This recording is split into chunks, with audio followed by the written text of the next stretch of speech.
The briefing room at Naval Amphibious Base Coronado fell silent when she walked in. Lieutenant Kara Voss moved with the measured stride of someone who had learned long ago that hesitation invited scrutiny. Her boots made no sound on the polished floor. The 7 Marines seated around the tactical table didn't look up immediately, but she felt their awareness shift like a barometric pressure drop before a storm. One of them, a staff sergeant with a jaw that looked carved from granite, finally glanced her way and smirked. "Lost, ma'am." His tone carried just enough respect to avoid insubordination, just enough condescension to make his point clear. Kara set her tablet on the table with a soft click. "Lieutenant Voss reporting for the Joint Operation Briefing." The staff sergeant's smirk widened. "Right, the SEAL." He said it like someone might say the intern. Another Marine, younger, with corporal chevrons and a fatting tan line from his last deployment, leaned back in his chair. "Didn't know they were sending babysitters." Kara pulled out a chair and sat. She didn't smile, didn't frown. Her face remained as still as deep water. "I'm here for the same reason you are, Corporal, because someone upstairs thinks we can do a job." The staff sergeant interlaced his fingers, resting them on the table like a man settling in for a show. "We've been doing jobs since before you finished your swim qual, Princess." The room temperature seemed to drop. Kara met his eyes without blinking. There was a long moment where neither spoke, and in that silence something old and cold unfolded in her chest. She had heard worse, endured worse, survived worse. The nickname wasn't new. It had followed her through basic underwater demolition training, through Hell Week, through the qualification course that broke men twice her size. She had bled into the sand at Coronado, vomited seawater in the Pacific, and dragged herself across finish lines when her body screamed for mercy. And every step of the way, someone had called her princess. The staff sergeant was still watching her, waiting for a reaction. Kara reached for the tactical map in the center of the table and rotated it toward herself. "The target compound is here," she said, her voice steady and professional. 3 structures, probable hostiles numbering between 12 and 15. Exfil Point is 2 clicks north through urban terrain. She traced the route with her finger. Rules of engagement are weapons-free on confirmed threats. Civilian presence is expected to be minimal but not zero. One of the other Marines, a lance corporal with a scar bisecting his left eyebrow, leaned forward slightly. His interest seemed genuine, less performative than the others. "What's your role in this?" Kara looked up from the map. "Overwatch and tactical command. I'll be coordinating movement from the high ground while you execute the breach." The staff sergeant snorted. "So you get to sit pretty while we do the real work." Kara's expression didn't change. "Something like that." What she didn't say, what she had learned never to say, was that Overwatch was where battles were won or lost. From elevation, with clear sightlines and radio control, she would see what they couldn't, anticipate what they wouldn't, and make calls that could mean the difference between mission success and body bags. But explaining that to men who had already decided she didn't belong would be like explaining color to the blind. The briefing continued. The Marines asked questions, discussed entry points, debated suppression tactics. Kara listened more than she spoke, cataloging each man's tendencies. The staff sergeant was aggressive, favored speed over caution. The corporal with the tan line was methodical, asked about contingencies. The lance corporal with the scar thought in terms of angles and cover. She filed it all away. When the briefing ended, the Marines filed out in a loose cluster, their conversation shifting to weekend plans and past deployments. The staff sergeant paused at the door and looked back at her. "Try not to cry when the shooting starts, Princess." Kara stayed seated. She waited until the door closed, until their voices faded down the corridor, until the room was silent except for the hum of the air conditioning. Then she pulled her tablet closer and began reviewing satellite imagery of the target zone. The operation was scheduled for 0200 hours, 3 days out. 72 hours to prepare, to memorize terrain, to run scenarios in her mind until she could navigate the compound blindfolded. She had done this before, not with Marines, but the principle was the same. Trust was earned in the field, not in briefing rooms. The nickname still echoed in her head. Princess. It had started at the Naval Academy, where she'd been one of 16 women in a class of over 1,000. Some upperclassmen had decided she looked too delicate for the uniform, too soft for the service. The name stuck. It followed her to flight school, where she trained on helicopters before realizing her future wasn't in the cockpit but in the dirt. It followed her to Bud S, where instructors used it to see if they could break her. They couldn't. Kara closed the satellite image and opened a file labeled Personal Records. Her qualification scores, her performance reviews, her commendations. On paper, she was among the top 5% of active SEALs in marksmanship, top 3% in tactical decision-making under pressure. On paper, she was exceptional, but paper didn't walk into rooms full of Marines. She did. Her phone buzzed. A text from Commander Halston, her co. Heard the brief went well. Marines treating you okay, Kara typed back. Standard reception, nothing I can't handle. The reply came immediately. You shouldn't have to handle it. You're there to do a job. She didn't respond. Halston meant well, but he didn't understand. Or maybe he did and was trying to be encouraging. The next 72 hours blurred together. Kara ran through the op in her mind during every spare moment. She visualized the approach, the climb to the overwatch position, the sightlines she'd have on the compound. She studied the Marines' files, learning their backgrounds, their specializations. Staff Sergeant Dominic Reeves, 12 years in the Corps, 3 combat deployments, expert marksman. Corporal Jason Lim, 6 years, 2 deployments, communications specialist. Lance Corporal Adrian Cole, 4 years, 1 deployment, breacher. The others filled in around them, a well-oiled fire team accustomed to working together. She was the outsider, the variable. On the morning of the operation, Kara arrived at the armory before dawn. The Marines were already there, checking weapons, loading magazines, running final comms checks. Reeves saw her and nodded toward a rifle case. That's yours. We zeroed it yesterday. It was a small gesture, maybe meaningless, or maybe not. Kara opened the case and lifted the rifle. An M110 semi-automatic sniper system configured for mid-range precision work. She checked the scope, the action, the magazine well. Everything was clean, properly maintained. Appreciate it, she said. Reeves shrugged. Can't have you missing because your gear's off.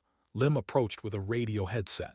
You're on channel 3, we're on 2. Command is monitoring both. Kara fitted the headset over her ears and ran a comms check. Her voice came back clear in her own ear, and she heard Lim confirm reception. The ride to the staging area was silent. They traveled in 2 vehicles, blacked-out SUVs with civilian plates. Kara sat in the back of the second vehicle, watching the city lights give way to darker streets, then to the industrial zone where the target compound was located. The intelligence was solid. The compound housed a cell linked to weapons trafficking, personnel with known ties to hostile networks. The mission was direct action: clear the compound, secure any intelligence materials, neutralize threats. At 0130, they dismounted a half-click from the target. The night was cool, the air carrying the faint smell of diesel and garbage. Kara adjusted her pack and fell into position at the rear of the formation. They moved through shadows, using buildings and abandoned vehicles for cover. The city felt empty, but Kara knew better. Eyes were always watching in places like this. Her overwatch position was the roof of a 3-story building adjacent to the compound. Reeves had questioned the choice during planning, argued it was too exposed. Kara had shown him the sightlines, the angles, the coverage it provided. He'd relented, but she could tell he still thought it was a risk. The climb was quick. Kara used an external stairwell, her movements precise and quiet. At the top, she settled into position behind a low wall, extending the rifle's bipod and scanning the compound through her scope. 3 structures just as the intel described. The main building was 2 stories, concrete with narrow windows covered by bars. A smaller outbuilding to the east, probably storage or a garage. A 3rd structure to the west, single-story, lights visible through cracks in the shutters. Movement.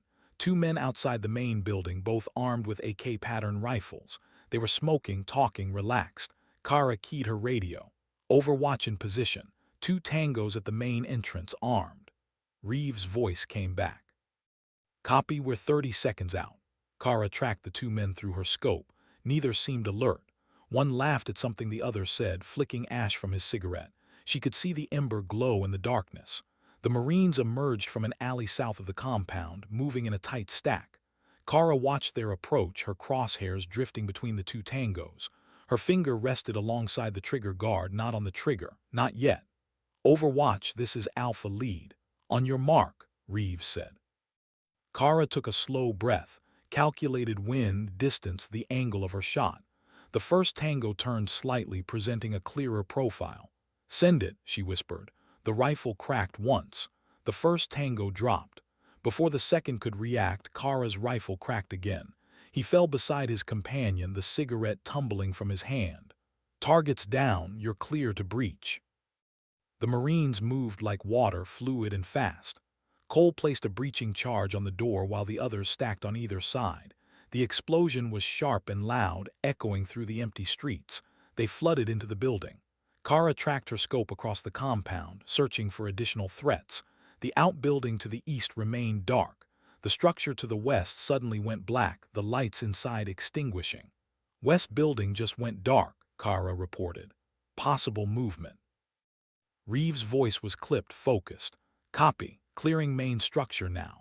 Gunfire erupted inside the building, short, controlled bursts. Kara kept her scope on the west structure, waiting. A door opened. A figure emerged, silhouetted against the interior darkness. He was carrying something, moving quickly toward a vehicle parked near the compound's perimeter. Single tango exiting west structure, moving to vehicle. Armed. Kara adjusted her aim, leading the target slightly. The figure reached the vehicle and yanked open the door. Kara's rifle spoke. The figure collapsed against the vehicle, then slid to the ground. Tango down. More gunfire from inside the main building. Then silence. Reeves' voice, main structure secure. 4 hostiles down, 1 in custody, moving to west structure. Kara watched the Marines reposition. They moved with the same fluid efficiency, clearing angles, covering each other. Cole reached the door first, checked it, then pushed inside. Seconds later, his voice crackled over the radio. West structure clear. No additional hostiles. We've got, Jesus. Reeves cut in. What is it? A pause, then Cole again, his voice tight. You need to see this. Kara scanned the compound one more time, confirming no additional threats, then keyed her radio. Overwatch is moving to your position.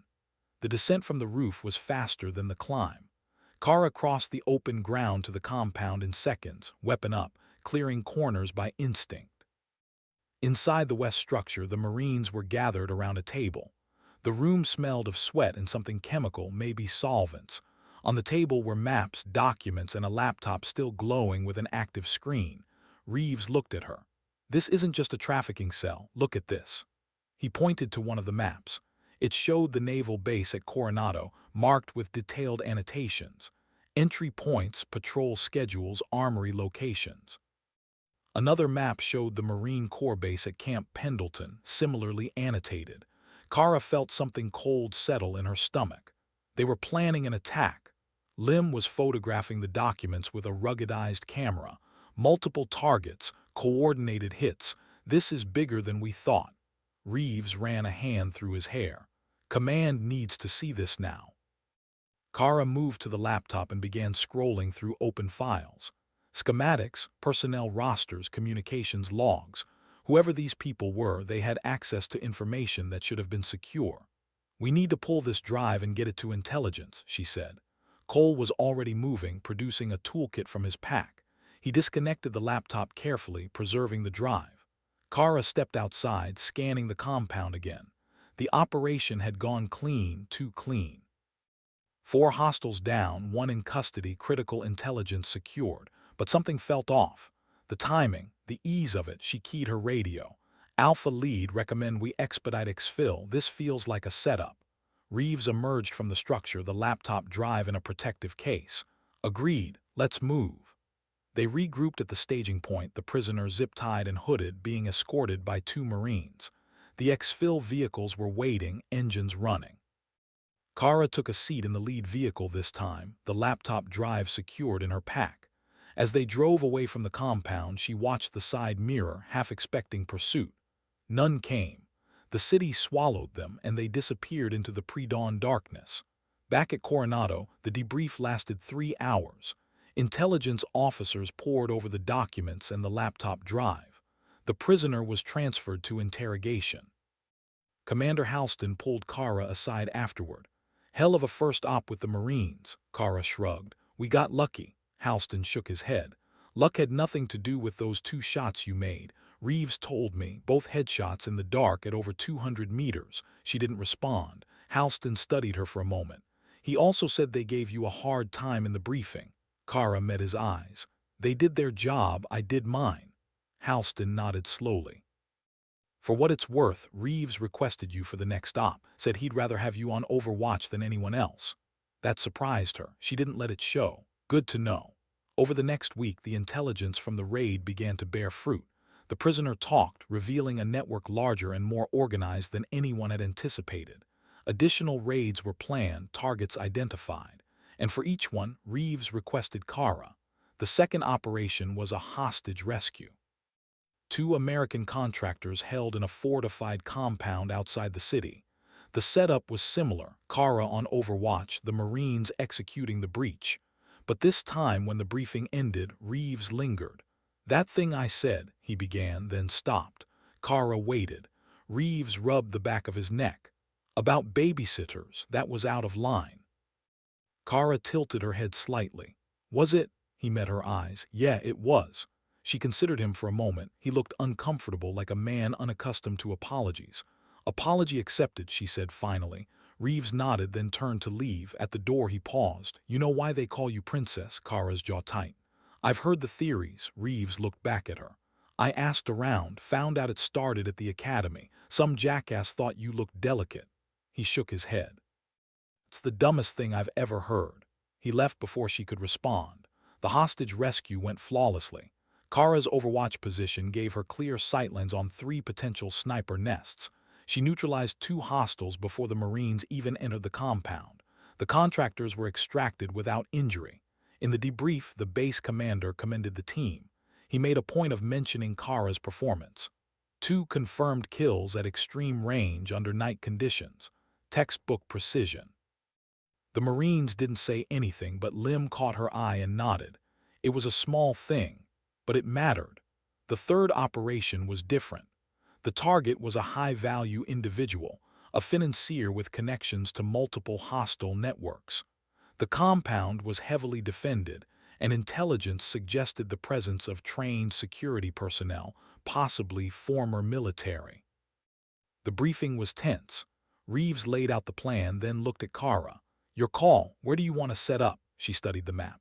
The compound was situated in a valley surrounded by low hills. Traditional Overwatch positions would be exposed, vulnerable to counter-sniper fire. "Here," she said, pointing to a position on the western ridge. "It's farther out, but it gives me a clear view of the entire compound. And if they have counter-snipers, they'll be watching the closer positions." Reeves frowned. "That's almost 400 meters. You confident you can make shots at that range?" Kara looked at him. "Yes." He held her gaze for a moment, then nodded. "All right, we'll trust your judgment." The operation launched at dawn. Kara climbed to her position in the pre-light darkness, the weight of her pack and rifle familiar and grounding. The ridge was rocky, windswept. She found a natural depression that offered both cover and a clear view, then settled in. Through her scope, the compound looked like a miniature diorama. She could see guards on patrol, vehicles parked in a courtyard, the main building with its reinforced doors and barred windows. The Marines approached from the north, using a dry riverbed for concealment. Kara tracked their movement, her scope drifting between the compound and their position. "Overwatch in position," she reported. "Counting 6 tangos on exterior patrol, 2 on the roof, 4 on the ground." Reeves acknowledged. "We're in position, waiting on your mark." Kara took a breath. The wind was steady, blowing from the west at approximately 8 miles per hour. She adjusted her scope's windage. The range was 380 meters. At that distance, a headshot required absolute precision. She selected her first target, a guard on the roof positioned behind a low wall. He was scanning the perimeter with binoculars, unaware. Kara's crosshairs settled on the center of his chest. She exhaled slowly, halfway, then held. The trigger press was smooth, almost gentle. The rifle recoiled. Through the scope she saw the guard collapse. Tango down, roof clear. Before the second guard could react, Kara had already shifted aim. Another shot, another body. Second Tango down. The Marines moved. Cole led the way, sprinting across open ground to the compound wall. The remaining guards began to react, shouting, raising weapons.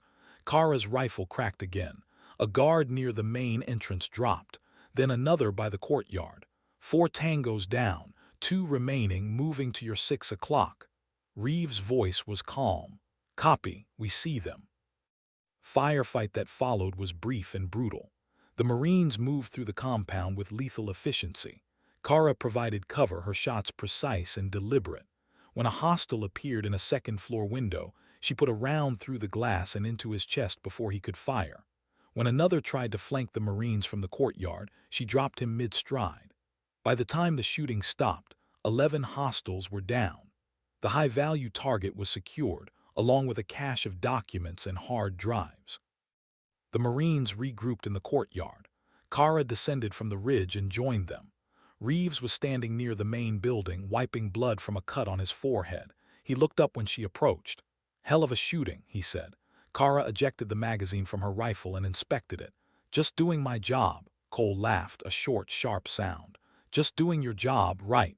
Lady, you just put down 5 Tangos at 400 meters like you were at a shooting range." Lim was grinning. "I counted 6, Kara shook her head. 5, the 6th was Reeves. Reeves blinked. "What?" She gestured toward the courtyard. "The one who tried to flank you, I saw him coming, took the shot. You were engaging the others." Reeves looked at the body she indicated, then back at her. "I didn't even see him." The ride back to base was different. The Marines were talking, replaying the operation, the adrenaline still high. Kara sat quietly, but for the first time she didn't feel like an outsider. Lim leaned over. "You know what we call you now?" She raised an eyebrow. He grinned. "Phantom, because you drop bodies before anyone even knows you're there." Kara felt something unfamiliar. A smile, small and brief, touched her lips.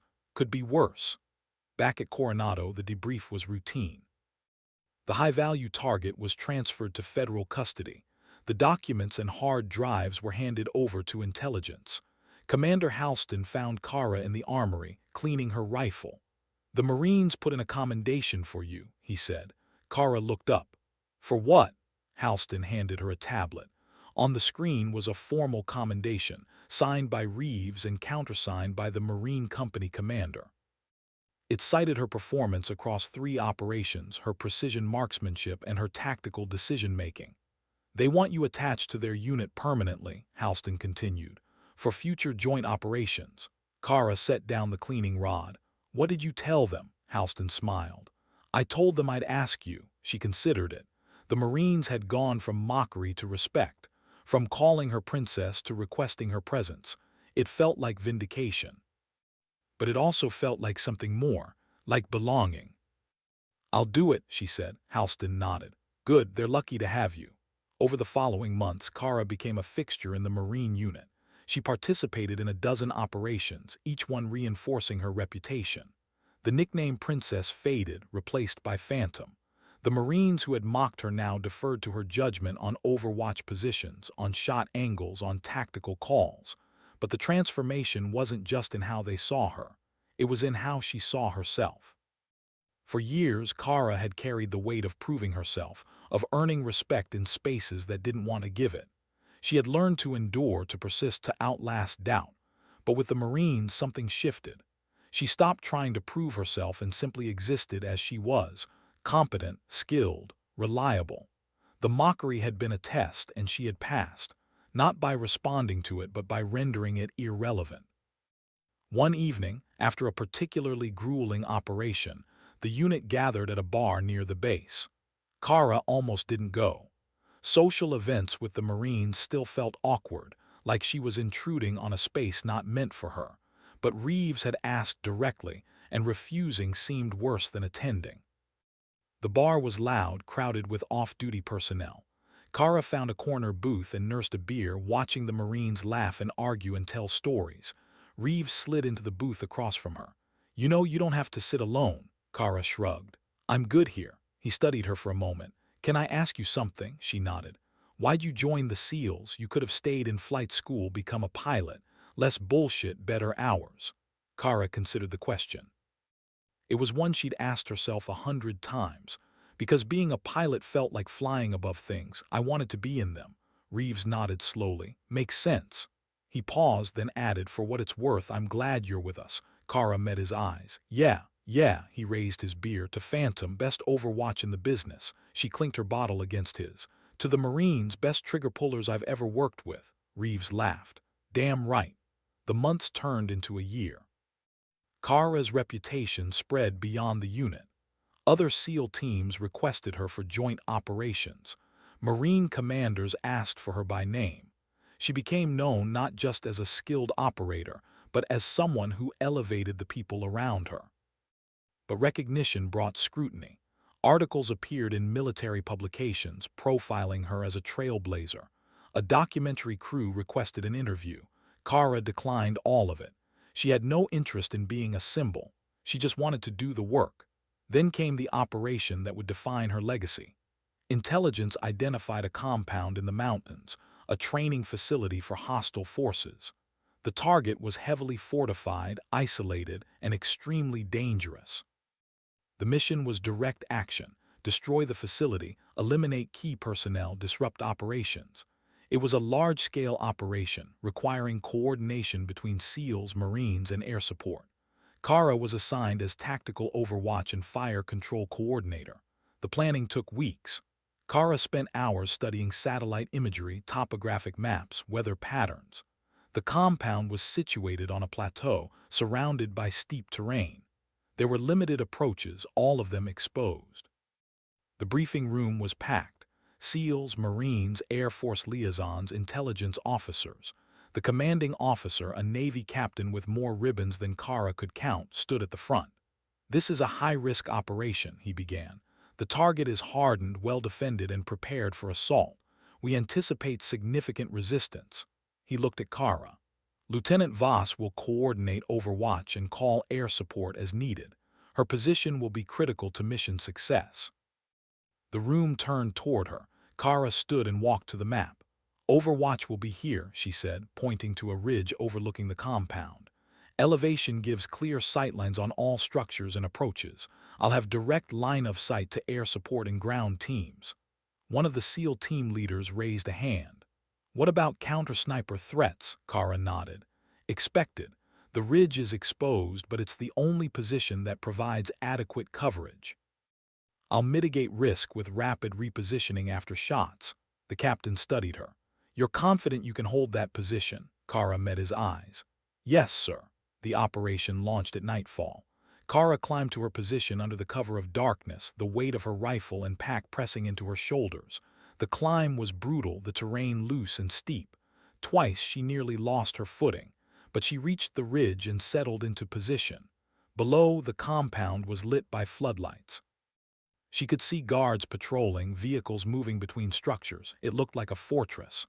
Overwatch in position, she reported. The captain's voice came back. All teams, this is command. You are cleared to execute. Good hunting. The operation began. The SEALs approached from the north, using the cover of boulders and scrub. The Marines approached from the south, a larger force intended to draw attention. Kara's role was to support both teams, eliminate high-value targets, and coordinate airstrikes on fortified positions. The first shot came when a guard on the compound's perimeter spotted the SEALs. He raised his weapon. Kara's rifle cracked and he fell. Tango down, SEALs are clear to advance. More guards emerged, shouting, scanning the darkness. Kara's rifle spoke again and again. Each shot was deliberate, precise. Bodies dropped, but the compound was reacting. Lights blazed, sirens wailed. Dozens of hostiles poured out of the structures, armed and organized. Contact, one of the SEAL team leaders shouted. Heavy resistance, north side. Kara shifted her aim, targeting clusters of hostiles. Her rifle was a metronome, steady and relentless, but there were too many. The SEALs were pinned down. Air support, this is Overwatch. Need immediate strike on structure 2, north side. Danger close.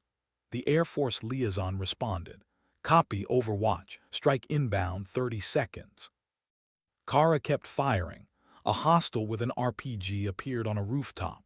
She put a round through his chest and he collapsed, the RPG tumbling from his hands. The airstrike came in low and fast. The explosion shook the ridge and Structure 2 erupted in flames. Direct hit. Structure 2 neutralized, Kara reported. The Marines pushed forward, using the chaos to close distance. But now the compound's defenders were focusing on Kara's position. Rounds snapped past her, cracking against the rocks. She repositioned, moving 10 meters to the east and resumed firing, a counter-sniper. She saw the muzzle flash from a tower inside the compound. The round passed so close she felt the air displacement. Kara adjusted her scope, found the tower, saw the figure behind the rifle. She exhaled and fired. The figure slumped. Counter-sniper down. The firefight intensified. Kara called in 2 more airstrikes, directing them with pinpoint accuracy. The compound was burning, its defenses collapsing, but the cost was mounting.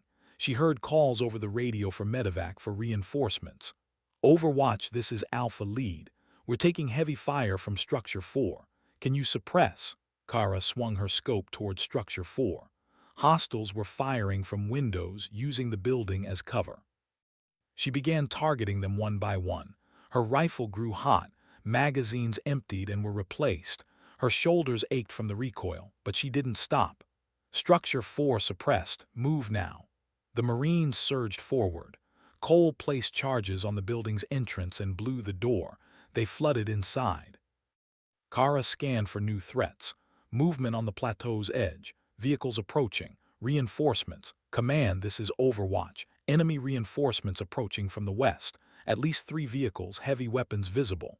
The captain's voice was tight. Can you delay them? Kara assessed the situation. The vehicles were still a kilometer out, moving fast on a narrow road. If they reached the compound, the operation would become a disaster. I can try, she said. She aimed at the lead vehicle, targeting the driver. The range was extreme, over 600 meters, and the vehicle was moving. She led the target, accounting for speed and distance. The rifle kicked. Through the scope, she saw the lead vehicle swerve violently, then crash into a ditch. The 2 vehicles behind it slowed. Kara fired again, hitting the second vehicle's windshield. It stopped. Hostiles dismounted, taking cover. Kara shifted targets rapidly, firing at anyone who exposed themselves. She couldn't kill them all, but she could pin them down. Reinforcements delayed. Air support, can you engage? The Air Force liaison responded. Negative, Overwatch. Aircraft are Winchester, returning to base. Kara cursed under her breath. She was on her own. The hostiles were advancing on foot now, moving toward her position. She could see them clearly, a dozen or more, armed with rifles and at least 1 machine gun. She repositioned again, moving to the far end of the ridge. Her ammunition was running low. 2 magazines left. She made each shot count. 1 hostile fell, then another. The machine gun opened fire, rounds tearing through the air above her. Kara flattened against the rocks, waiting. When the firing paused, she rose and fired twice. The machine gunner collapsed, but they were getting closer. 100 meters, 50. Kara slung her rifle and drew her sidearm. If they reached the ridge, it would be close quarters. She keyed her radio. Command, Overwatch is engaged with enemy reinforcements. Situation critical. Reeves' voice cut in. Overwatch, Alpha Team is moving to your position. Hold on. Kara fired her sidearm at a figure cresting the ridge. He fell back. Another appeared and she fired again. Then the Marines were there, emerging from the darkness like ghosts. Reeves led the charge, his rifle barking. Cole and Lim flanked, cutting down hostiles with ruthless efficiency. The firefight was brief and savage. When the last hostile fell, silence returned to the ridge. Reeves approached Kara, breathing hard. You good? She holstered her sidearm and nodded. Yeah, thanks for the assist. He looked at the bodies scattered across the slope. How many? Kara shook her head. Lost count. Reeves clapped her on the shoulder. Let's get off this ridge before more show up. The exfil was a blur. The compound was destroyed, key personnel eliminated, the mission a success, but Kara barely registered it. Exhaustion had settled into her bones. Back at base, the debrief was somber. Casualties had been light but not zero. 2 Marines wounded, 1 SEAL injured. The commanding officer addressed the room. This operation succeeded because of exceptional coordination and individual acts of heroism. Lieutenant Voss, your performance was extraordinary. You held a critical position under fire, eliminated over 20 hostiles, delayed enemy reinforcements, and coordinated air support that turned the tide of this battle. Kara sat still, unsure how to respond. The officer continued, I'm recommending you for the Silver Star. The room erupted in applause. Kara felt heat rise in her face. She nodded once, acknowledging the recognition, but inside she felt nothing. No pride, no satisfaction, just the weight of what had been necessary. Later, in the quiet of her quarters, she sat on the edge of her bed and stared at her hands. They were steady. They always were. A knock at the door. Kara opened it to find Reeves standing there, holding 2 beers. Figured you could use one, he said. She stepped aside and he entered.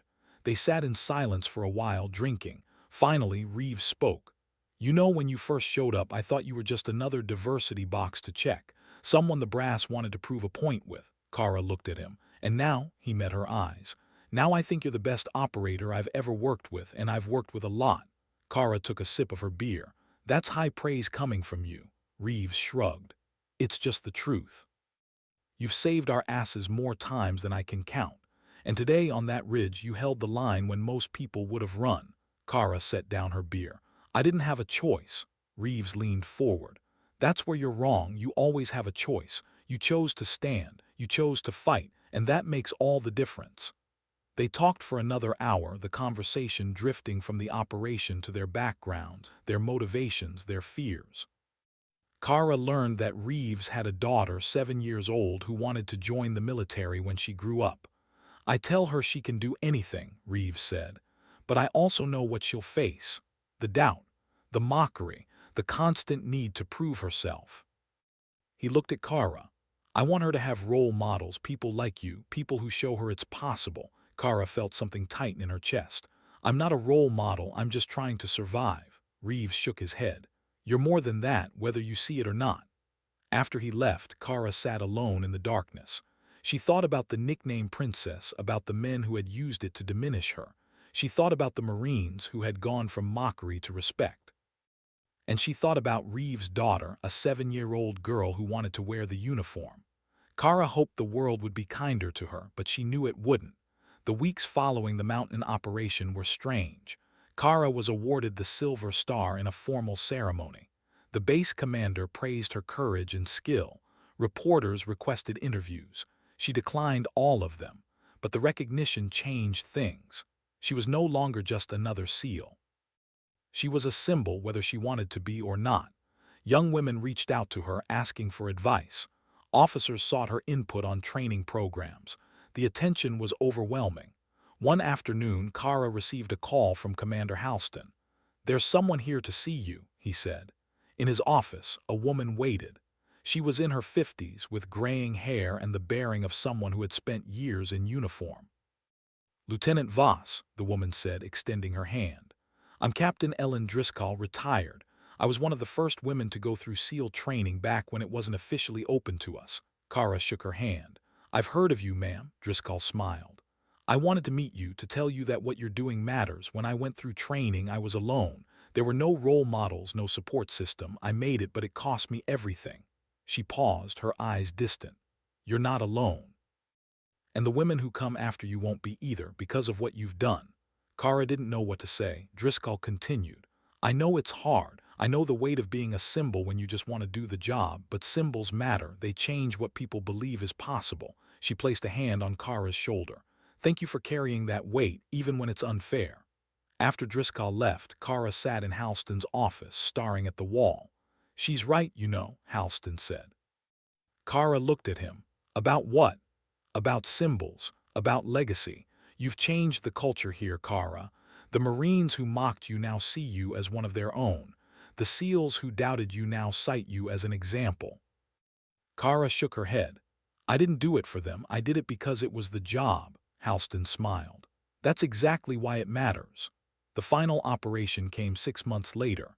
Intelligence identified a high-value target, a leader of a hostile network responsible for attacks on coalition forces. The target was moving through a remote region, traveling with a small security detail. The mission was a direct action raid, capture or kill. Kara was assigned as Overwatch, supporting a combined SEAL and Marine team. The briefing was straightforward. The target would be traveling in a convoy of 3 vehicles on a mountain road. The terrain was rugged, the weather unpredictable. Reeves looked at Kara. "Same deal as always. You pick the spot, we trust your call." Kara studied the map. The road wound through a narrow valley with steep ridges on either side. "Here," she said, pointing to a position on the eastern ridge. "Clear sightline on the entire valley. I can cover the convoy and the exfil route." The operation launched at dawn. Kara climbed to her position as the sun rose, painting the mountains in shades of gold and red. The valley below was silent, the road empty. She settled into position and waited. An hour passed. Then, too, the radio crackled. "Overwatch, this is command. Convoy is 10 minutes out." Kara adjusted her scope, scanning the road, movement, 3 vehicles traveling fast. She could see armed men in the lead and trail vehicles. The center vehicle had tinted windows. "Convoy in sight, center vehicle is likely the target." The SEALs and Marines were positioned along the road, hidden behind rocks and scrub. They would stop the convoy, then secure the target. Kara's role was to provide cover, eliminate threats. The convoy rounded a bend. The lead vehicle hit a spike strip laid by the SEALs and skidded to a halt.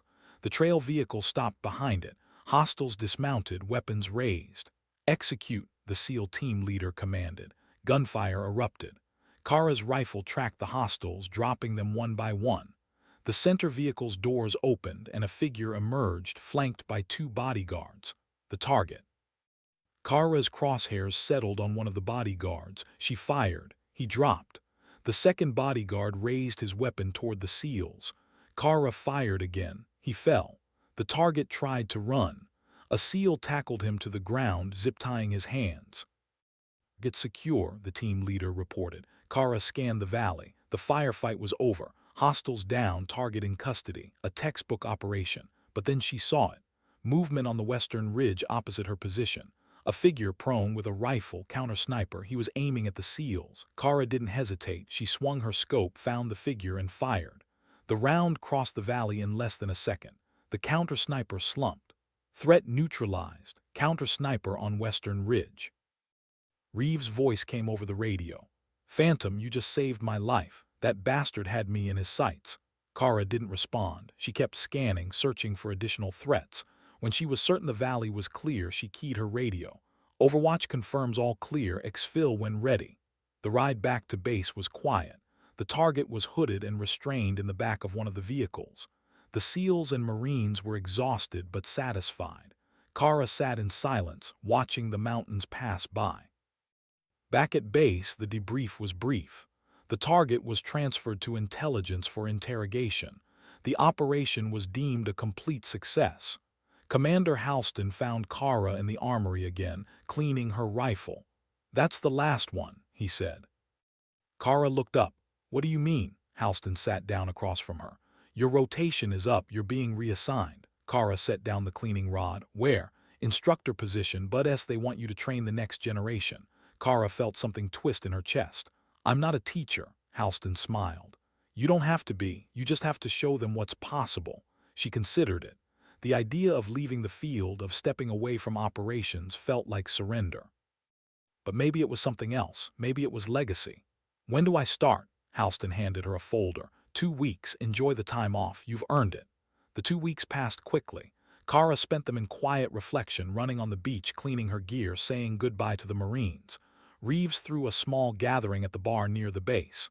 The team was there, along with other SEALs and Marines Kara had worked with over the years.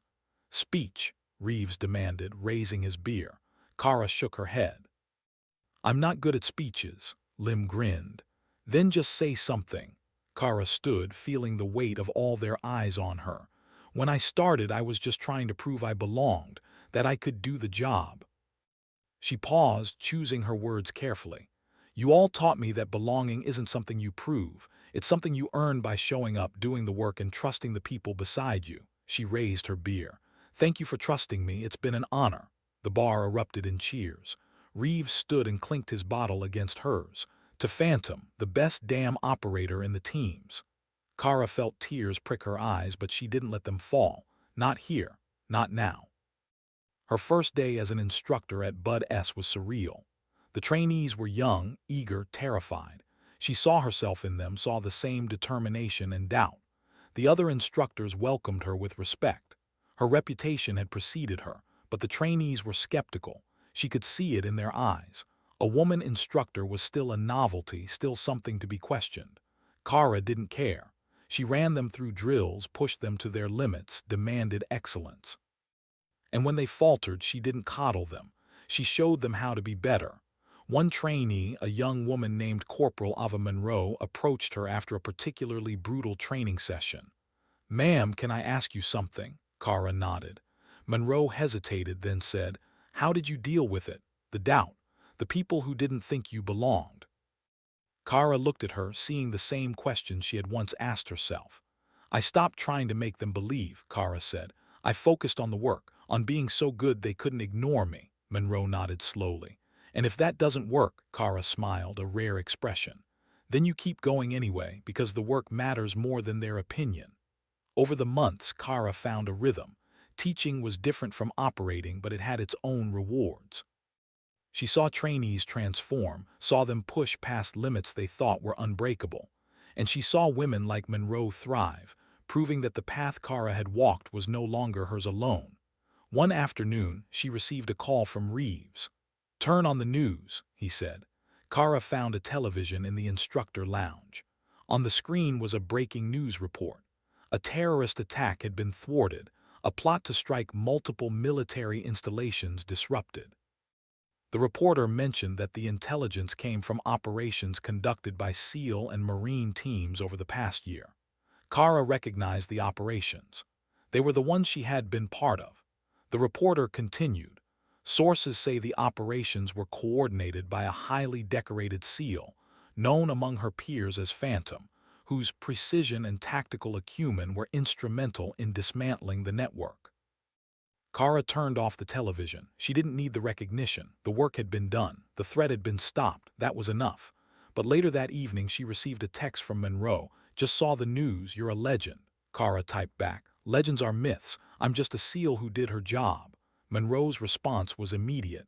"That's what makes you a legend." Kara set down her phone and walked out to the beach. The sun was setting, painting the sky in shades of orange and purple. She thought about the journey, about the mockery and the respect, the doubt and the trust. She thought about the Marines who had called her princess and the ones who now called her Phantom. And she realized that the nickname didn't matter. What mattered was the work, the people she had served with, the lives she had saved. The legacy she was building, one operation, one trainee, one moment at a time. Kara Voss had been underestimated her entire career, but she had never underestimated herself. And in the end, that was the only thing that mattered. The sky darkened and the stars began to emerge. Kara stood on the beach, the weight of her journey finally settling into something like peace. She wasn't Princess. She wasn't Phantom. She was Kara Voss, a SEAL, an instructor, a woman who had earned her place through blood and sweat and unrelenting will. And that was enough.